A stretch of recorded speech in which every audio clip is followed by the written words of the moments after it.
The unit that Sakai was with was, at that point in time, the most experienced fighter unit in the Imperial Japanese Navy. It had the largest concentration of aces in the Imperial Navy. But the Wildcat drivers are no pushovers either.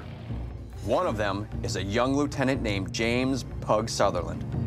On August 7th, 1942, these two pilots will meet face to face over the invasion beaches of Guadalcanal. But more than their piloting skills will determine the outcome.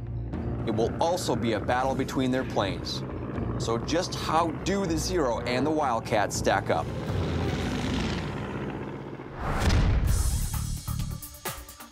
The Mitsubishi Zero has a wingspan of 39 feet 4 inches and is 29 feet 9 inches long. The Nakajima Sake 12 radial engine churns out nearly 1,000 horsepower, giving it a top speed of 331 miles per hour and a service ceiling of 33,000 feet. The Grumman F4F Wildcat is 28 feet 9 inches long with a span of 38 feet. Its 1,200 horsepower Pratt & Whitney twin Wasp radial engine pushes it to a speed of 331 miles per hour, the same top speed as the Zero. But the Wildcat has a slightly higher service ceiling of 39,500 feet, an advantage of almost 7,000 feet. Those basic stats are pretty even in nearly every category.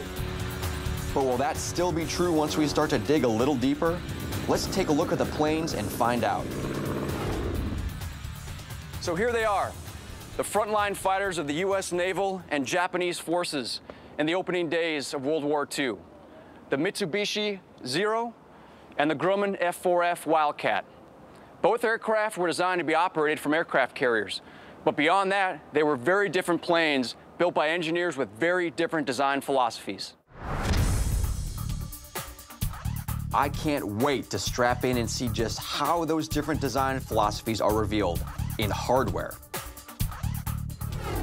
Okay, Steve, so here we are in the cockpit of the only original Zero still flying. And the first thing that I recognize or think is a little bit different when I sit down here is that it feels like I am a long ways away from the instrument panel. I mean, it feels like I'm sitting way far back. Is that the way it normally was? No, we had to modify the seat because if you could move maybe 6 inches forward, and that's the position, and we couldn't figure a way to fly it like that, so we moved the seat braces all back.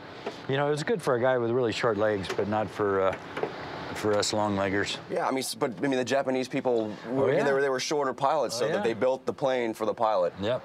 Another feature that just looks a little bit different than the traditional American fighters is the location of the trigger. There's no trigger on the stick, but on the throttle over here, there's a paddle and a selector switch for the cannon and the machine gun.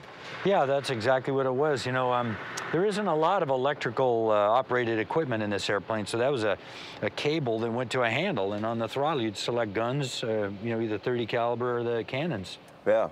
And how about this, the glass? Is this the original glass? Yeah, that's the original panel. Man, that is cool. And as you can see, there's no armor plate of any kind, but they're clean just for optical reasons. Yeah, I mean, these glass plates were really not designed to stop anything except air. That's exactly right. I mean, back in the in some of the other fighters, I mean, they had bullet-resistant glass right out there in front of them, and they didn't pay a whole lot of consideration to actually the defensive features. Yeah, there is one defensive feature in this airplane that you won't even read about, really, is that you could, back on the left side, you pull those red handles there, and that shot CO2 into your fuel tanks to try to create a atmosphere in there that was prevent an explosion. And it worked some of the times, but that was the only defensive thing in the whole airplane I could think of. So far, it looks like the Zero has been optimized as an offensive platform. Now I want to see what the Wildcat's designers have done. All right, Steve, so talk to me a little bit about the cockpit. Just kind of walk me through some things in here. Some of it looks the same, some of it looks a little different, actually. Well, you're kind of sitting in a hole, aren't you? It's kind of a different look for you. Oh, yeah. Yeah, yeah. Well, it's standard kind of configuration in American fighters. You got fuel selector. Yep. Throttle quadrant.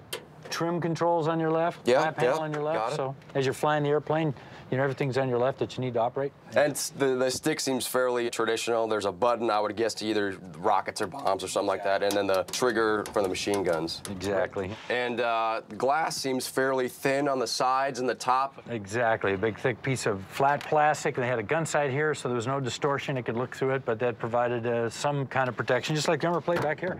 You know, I mean, the 50 caliber probably would go through that, but at a deflected angle, it would offset the charge. So. Yeah, I mean, so defense in the front, defense in the back. That's right. Compared to the Zero's cockpit, which has no armor protection for the pilot at all, I'd much rather be in the Wildcat's cockpit when the bullets start flying. I bet that will be a big advantage for Pug Sutherland during his dogfight with Saburo Sakai. But there's a lot more on the technical side to both of these great fighter planes. And I can tell you right now that all of it will help affect the outcome of their duel over Guadalcanal.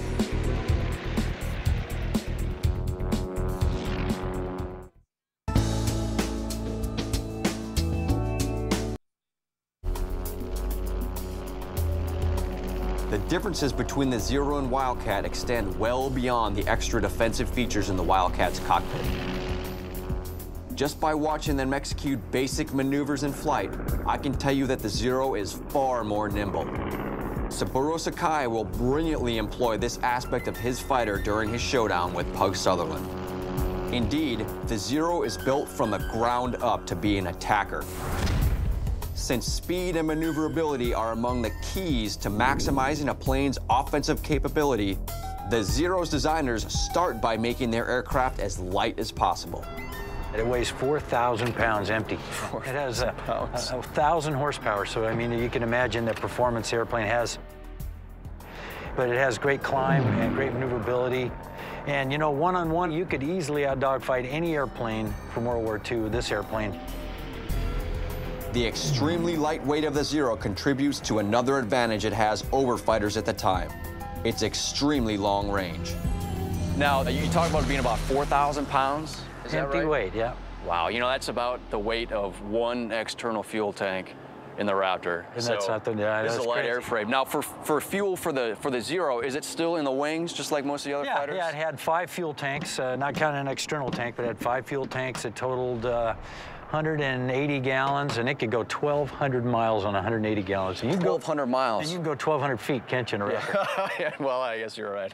1,200 miles, that's pretty significant range for an airplane in that day and age, right? Lightweight, low wing loading. It required only a few hundred horsepower to keep this thing in the air, so they could go long distances at a slow speed. But I mean, they navigated all over the South Pacific. Matter of fact, fooled our Navy intelligence thinking that the Japanese had air bases like all over the place. They thought they had more carriers, but in fact, they were just flying Zeros long range. Lightweight, long range, highly maneuverable. No wonder this thing gave us so many problems. And it did. The 4,000-pound empty weight of the Zero is almost half that of the Wildcat.